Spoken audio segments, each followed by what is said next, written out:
დღესვე საკრებულოს ხდომაზე დეპუტატებმა მეორე მოსმენით ბათუმის ცენტრალურ ნაწილში მაღალი კორპუსების მშენებლობისთვის გადასახადები დაამტკიცეს.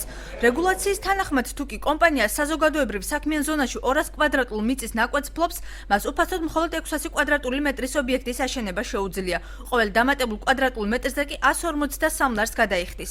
ეგრეთ წოდებულ მეექვსე საცხოვრებელ ზონაში კი დამატებითი გადასახადი 105 ლარს შეადგენს. ორი მიზანია. პირველი არის რომ არსებობს ашკარად საზოგადოებრივი დაკვეთა, რომ აქ არ მოხდეს მრავალსართულიანი განაშენიანება და ეს ხელს შეუწყობს ამ ტენდენციას.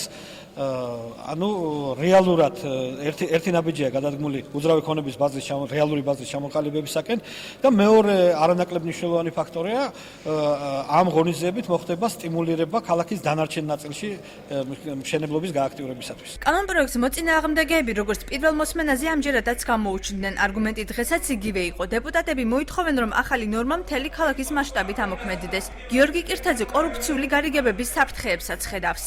ჩვენ რაღაცა ხელი შეუწყოთ ამ კორუფციული გარიგებისთვის ახალი ფორმულის მოფიქრებას. როცა რაღაცა კონკრეტულ ზონაში თითქოს და დავაწესეთ მოსაკრებელი იმ ზონაში მაინც არაფერი არ შენდება, ხოლო სახელმწიფო ჩინოვნიკებს ძალიან მარტივად გაუჩნდათ იმის თქმის საშუალება, რომ იცი რა, სხვაგან მოგცემთ მიწას და არ გადაგახტევინე ფულს. მთავარ არქიტექტურმაც აღნიშნა სხვებმაც დღეს საკრებულოს თავმჯდომარემაც, რომ უახლოეს პერიოდში ისინი შემოიტანებენ ამ საკითხს, რომ ეს გავრცელდეს მთელ ქალაქზე. დღეს ბევრად უფრო მეტი სტახი შენდება ჭავჭავაძის ქუჩის გადაღმა, ესე რომ ვთქვათ, ვიდრე ჭავჭავაძის ქუჩიდან ზღვისკენ. რეალურად საცხოვრებელი სახლების მშენებლობა დღეს მიდის იმ ნაწილში, რომელსაც ჩვენ დღეს მოსაკრებელი არ მივეცით.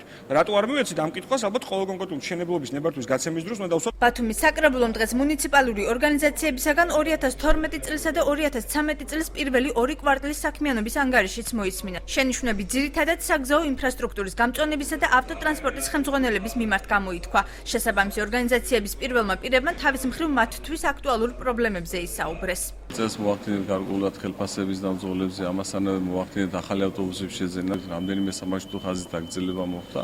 აგრეთვე გვაქვს ძალიან ბევრი ისეთი გეგმები, რომელიც დაკავშირებულია გარკვეულ ფინანსებთან. ლენინიდან გოგებაშვილის ქუჩამდე, სადაც ვერ შედის ევაკუატორი და ვერ მუშაობს, იმიტომ რომ ქუჩები არის ძალიან ვიწრო, მაგრამ საკრებულოს წარმომადგენლებმა გთხოვეს, რომ მაქსიმალურად ვიმუშაოთ ვაჯარიმოთ 10 ლარიანი ჯარიმით.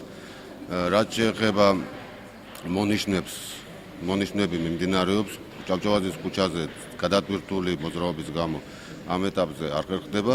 ალბათ ვიმუშავებთ ღამის საათებში და ღამის საათებში დაიხაზება ეს ქუჩა. არის შენიშვნები ხელფასებთან დაკავშირებით, ჩვენ რა შესაძლებლობები გვაქვს იმ შესაძლებლობის ფარგლებში პრემიებით ვახალისებთ იმ ადამიანებს.